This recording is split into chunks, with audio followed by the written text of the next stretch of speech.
Ang buhay ay parang gulong. Minsan nasa itaas, minsan nasa ilalim. That's life all about. Hindi lahat ng pagkakataon masaya ang buhay.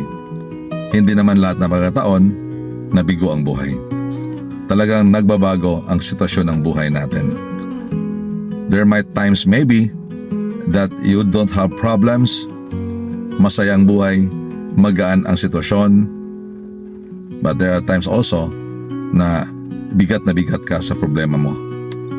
It seems that talagang binagsakan ka ng mga suliranin na kung saan sa tingin mo hindi mo na kayang lumabas dyan sa mga problema na yan. Now, 3 things to consider about this principle. Stay humble. Kung tayo ay nakaluwag-luwag when we are on the top, remember, everything that you have is a blessing from the Lord. Yan ay biyaya yan. Kaya, stay humble.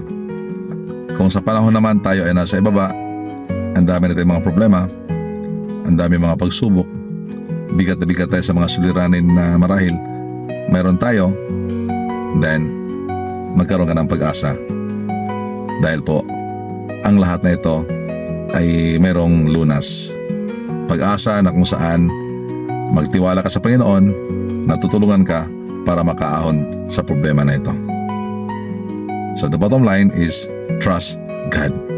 Everything what happens to you, everything in life, you have to trust everything unto the Lord. Either in abundance, in sickness, in joy, and in pain, learn to trust everything unto the Lord.